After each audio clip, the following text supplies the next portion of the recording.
Olá, meus amigos, Juraci Filho, Gregório Dantas, vocês aí nos estúdios do Esporte em Debate pela TV Assembleia e eu aqui, já ao lado dessa fera do xadrez, grande Nicolau Leitão, mestre nacional do xadrez, vai bater um papo com a gente aqui, trazer um pouco mais sobre a história, sobre a trajetória profissional e as competições, é claro. Seja muito bem-vindo ao Esporte em Debate, Nicolau. Obrigado, Ronald. Obrigado, Greg, Juraci. Espaço que sempre a TV Assembleia dá para o xadrez. Legal. Começo puxando aquele velho clichê, né, Nicolau? Como é que começou essa relação, né, tua com o xadrez? A gente sabe que há uma relação muito forte da família e começou muito cedo, né? Pois é, eu sempre falo que xadrez para a família Leitão é um estilo de vida, é mais que um jogo, mais que um esporte, né? Porque papai era completamente apaixonado pelo jogo. Então, se o normal do brasileiro, assim, é crescer cercado por bolas de futebol, a gente cresceu cercado por peças de xadrez. Também por bola de futebol, que a gente é apaixonado por futebol também. Mas peça de xadrez para tudo quanto é lado. Tanto que se me perguntar assim, Nicolau, com que idade tu aprendeste a jogar xadrez, a mover as peças? Eu nem sei. Eu só sei que eu comecei a competir com 9, mas lá em casa era um processo muito natural, assim, que todo mundo fosse aprendendo a jogar. E como é que é, Nicolau, já começar tão novo, 9 anos, né, de idade, a competir? Eu, inclusive, te acompanho pelas redes sociais, vi uma postagem recente em que você fala sobre a situação da competição. O que isso pode representar, principalmente para uma criança de 9 anos de idade? Como é que é essa responsabilidade, que quer queira, quer não, já vem uma certa pressão, né? Esse é um tema, Ronald, delicado, assim, porque cada criança, ela entende esse processo de uma forma. Eu, por exemplo, eu nem refletia sobre isso. Eu gostava tanto de xadrez que eu ia lá e eu ia brincar. Natural. Porque eu acho que esse é o melhor jeito de todos. Então, tanto assim, quando um pai ou uma mãe me pergunta assim, professor, o senhor acha que meu filho já está pronto para competir? Eu devolvo a pergunta, eu digo, a senhora acha que ele está pronto para perder? Porque eu acho assim, se a criança for para lá, ela gosta de xadrez, ela vai se divertir, ela vai conhecer uns amiguinhos. É muito bonito assim um torneio de xadrez, acaba a partida, os dois que acabaram de jogar saem para brincar e vão jogar uma bola, vão brincar de outra coisa e tudo, né? Se for assim, legal. Se sentir assim que a criança vai perder, se ela perder, ela vai sair chorando, se descabelando, aí eu acho melhor não jogar. Eu acho melhor segurar um pouco, né? Eu comecei a jogar com 9, a competir com 9. Quando eu comecei a competir, a menor categoria era para crianças de até 10 anos, era o mirim, né, sub-10. Hoje, começou a ter sub-6. No ano passado, sub-6, eu tenho meu aluninho que já foi diversas vezes entrevistado por vocês, o Henrique Hayashi. Ele foi o primeiro campeão brasileiro sub-6, né, escolar. Foi vice-campeão brasileiro dente de leite, campeão brasileiro escolar, campeão pan-americano e tudo. Henrique, por exemplo, Henrique adora xadrez, ele é alucinado por xadrez.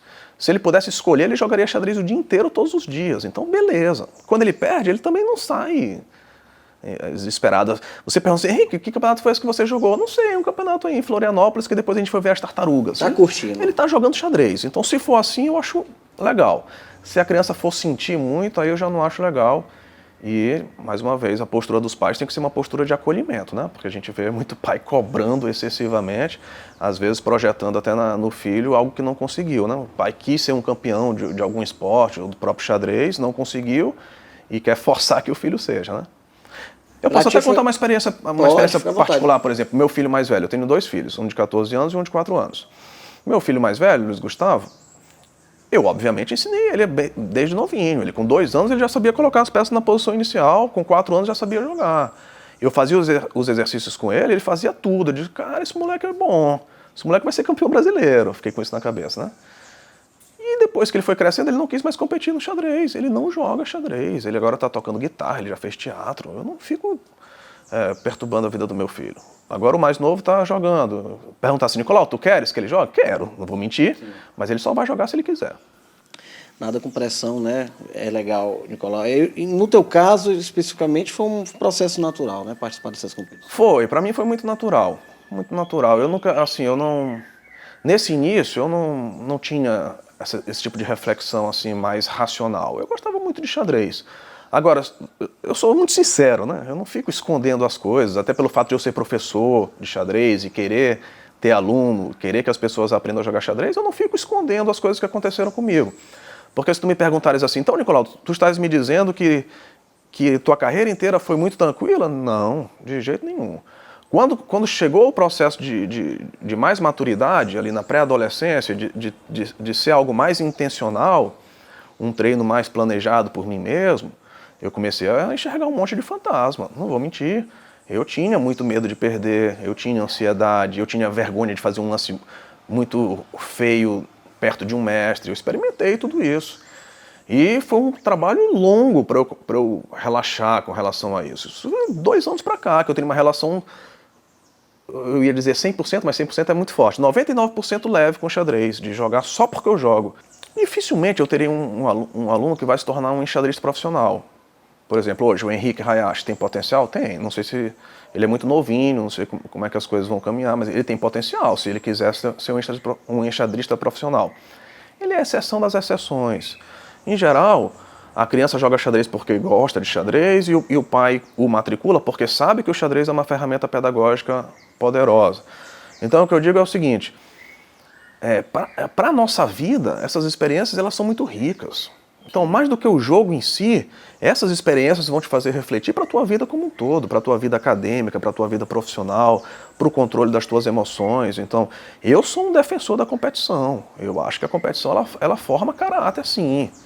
Mas tem que ser um processo muito bem assistido pelos adultos, para que a criança se sinta à vontade e ela comece a tirar as conclusões próprias, saber como é que ela se sente, mas o adulto tem que ter uma postura de acolhimento, não de cobrança. Perfeito. Já que a gente está falando sobre competição, Nicolau, aqui, claro, você participou de muitas competições na sua trajetória, muitas competições, e aí eu vou tocar no assunto na que eu acredito ser a principal delas, né, o Campeonato Nacional Brasileiro Amador Sub 2.200, que inclusive te rendeu, né, o título de mestre nacional. Como é que foi essa competição? Certamente essa é a competição da minha vida. Eu já havia sido campeão brasileiro antes, adolescente, mas assim, aquela coisa da maturidade, assim, às vezes você nem reflete a importância das coisas, né? Agora eu fui campeão brasileiro amador adulto, foi um processo bem consciente, foi algo que eu busquei me tornar mestre, passei a treinar bem firme, assistindo às aulas do meu irmão, treinar todo dia, então foi algo que eu busquei realmente, aí comecei a ganhar tudo no Maranhão, eu ganhei, cara, depois que eu comecei esse treinamento firme, eu estava muito firme, estava ganhando tudo. E aí foi assim, uma reflexão que eu fiz se eu continuar jogando aqui, eu vou virar mestre, eu vou chegar nos 2.200.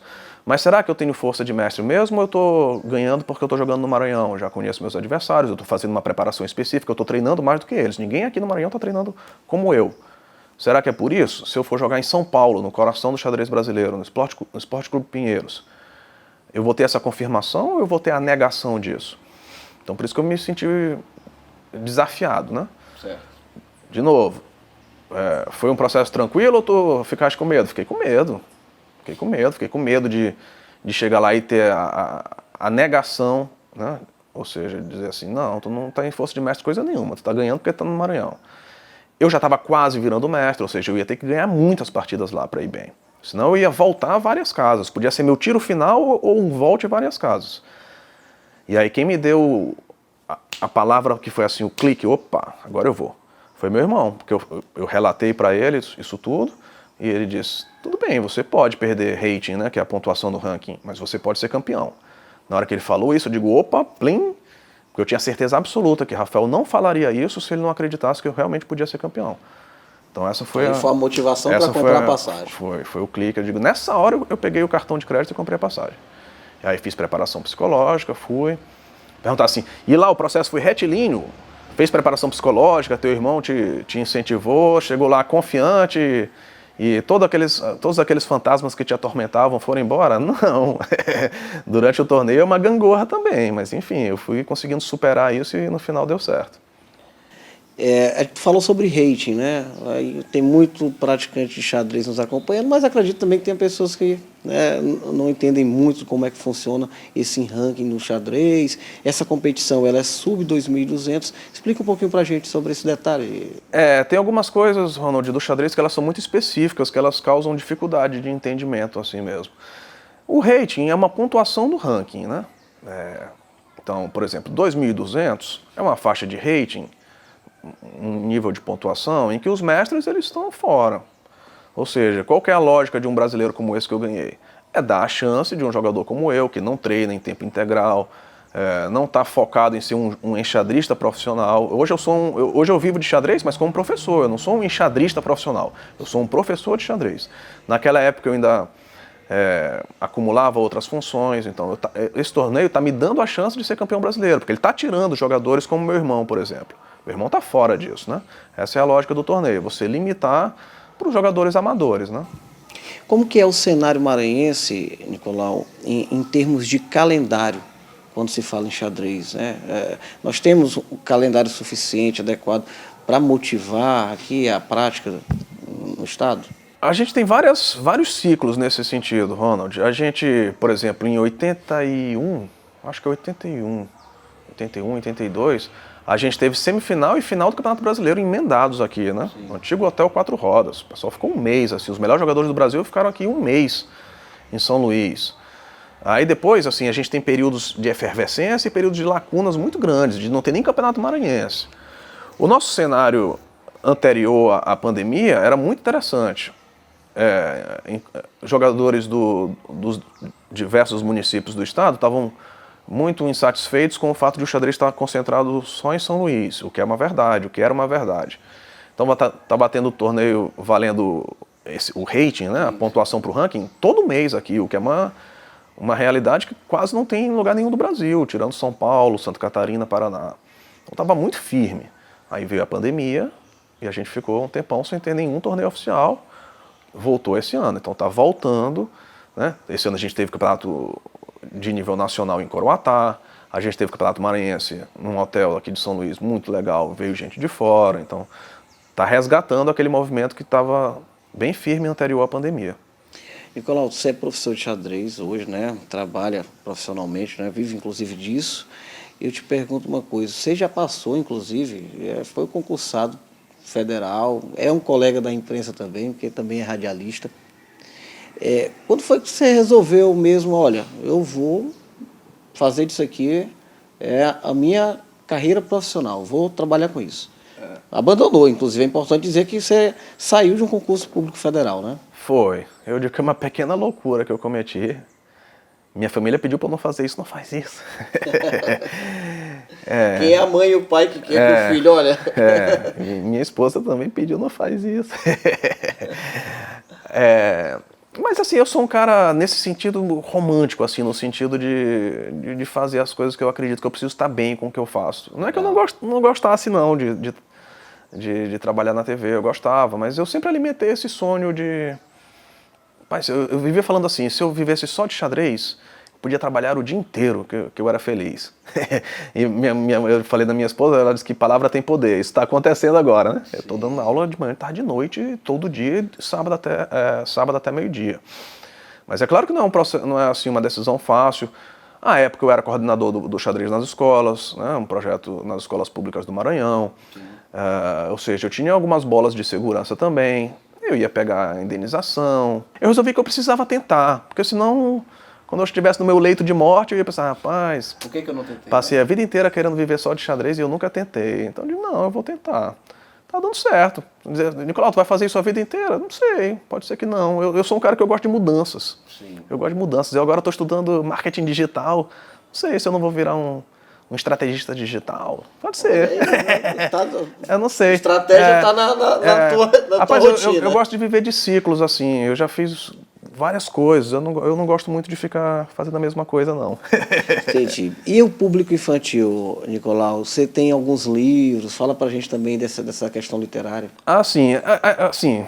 Eu tô brincando assim. Pode ser que eu mude de carreira, mas assim, eu nunca vou... Me afastar do xadrez, isso aí eu tenho convicção, nunca. Então eu digo que para mim, buscar a popularização do xadrez, isso é uma missão da minha vida, assim, né? Quando eu trabalhava mais diretamente com comunicação em emissoras de rádio e TV, eu sempre pautei o xadrez, por exemplo, sempre, em nível nacional, inclusive, né? Então essa estratégia de escrever livros paradidáticos é pensando nisso, né? De tentar trazer o xadrez para um universo mais lúdico, que as crianças se interessem mais, né? Então eu tenho 2 livros paradidáticos que são nesse sentido. Direta pedagógica, né? Eu transformando as peças em personagens, né? Sim. Fiz um em cima do peão, outro em cima do cavalo. Então tá baseado nisso, de eu tentar popularizar o jogo de xadrez. O meu trabalho, em grande medida, é de tentar trazer uma leveza para o xadrez, porque as pessoas acham assim que o xadrez é um jogo sisudo. O cara que joga xadrez é aquele cara sério. O xadrez necessariamente tem que se jogar num silêncio absoluto. Cara, isso é uma forma de jogar xadrez que é num campeonato oficial. A gente tem falado muito do Nicolau professor, mas também há uma expectativa para participar de competições e os projetos também, pode ficar bem à vontade para falar. Eu não tenho mais nada assim para provar para os outros, eu já conquistei, já tenho minha história, ninguém vai tirar a minha história. Inclusive, uma coisa que eu me orgulho muito nessa questão do respeito, eu nunca dei chilique no campeonato, não vai ser agora que eu vou fazer isso, então minha história ninguém vai tirar, não tem mais nada, agora é diversão, o que vier para cá agora é lucro. Tô ficando velho, com barba branca, se o menino me ganhar, me ganhou, beleza, parabéns. Então, eu quero morrer tendo contato com o xadrez, cara, isso é que eu pretendo. E a popularização do xadrez é uma das suas missões. E eu nunca vi, Ronald, eu tenho mais de 30 anos de contato com o jogo de xadrez, eu nunca vi o xadrez tão popular como hoje, graças à internet. Graças à internet. A pandemia foi terrível, levou meu avô, mas pro xadrez proporcionou assim uma explosão, porque as pessoas em casa não podiam jogar bola, não podiam assim fazer um monte de coisa, mas eu podia jogar xadrez na internet, por exemplo. E aí o xadrez ficou popular como nunca, graças à internet. Hoje tem campeonato online. Às vezes eu recebo um aluno adolescente para dar uma aula particular e quase sempre ele joga bem. Se eu não ficar ligado, pode ser que ele me complique por causa da internet. Meu irmão, por exemplo, tem um canal no YouTube e tem um grande mestre falando com você, te falando como é que um grande mestre pensa o xadrez. Então a internet trouxe uma nova realidade para o xadrez, além da presença cada vez maior também do xadrez nas escolas, que é fundamental, né? Maravilha. Grande Nicolau, só tenho a agradecer por receber a nossa equipe aqui na sua residência. Esse papo aqui poderia demorar muito tempo, né? Mas a televisão não dá conta aqui do xadrez, não. É muita coisa, é muito conteúdo para a gente falar. E eu deixo aqui o final da entrevista para você mandar um abraço para a turma lá nos estúdios e ficar bem à vontade também, até para mandar um recado para os seus alunos. Beleza, então, meu amigo Greg, meu amigo Jurinha, obrigado. Vocês estão sempre dando essa força para o esporte maranhense como um todo.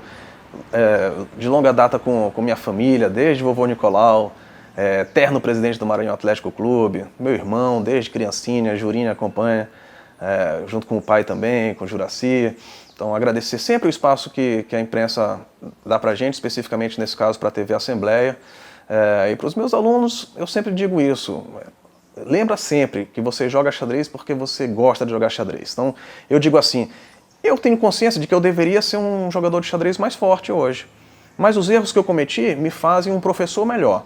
Então, tudo que eu quero é que meus alunos tenham uma relação leve com o xadrez. Não fica sofrendo como eu sofri, não, que isso não faz sentido. Muito legal, valeu Nicolau. Ronald. Muito obrigado mais cara. uma vez pela sua participação aqui. E é isso aí, Esporte em Debate, sem dúvida alguma, está sempre aberto aí para toda a turma do xadrez e sempre à disposição. Gregório Dantas, Juraci Filho, volto com vocês aí nos estúdios e já vai rolar um desafio aí, de repente, no próximo Esporte em Debate, se vocês tiverem coragem de enfrentar. Olha aqui, ó. Greg tá com esse papo faz tempo. Faz Cadê, tempo. Greg? Nossa partida, Eu vambora. acho que tu tá jogando nem dama. Valeu, Gregório Dantas, Juraci Filho, eu volto com vocês.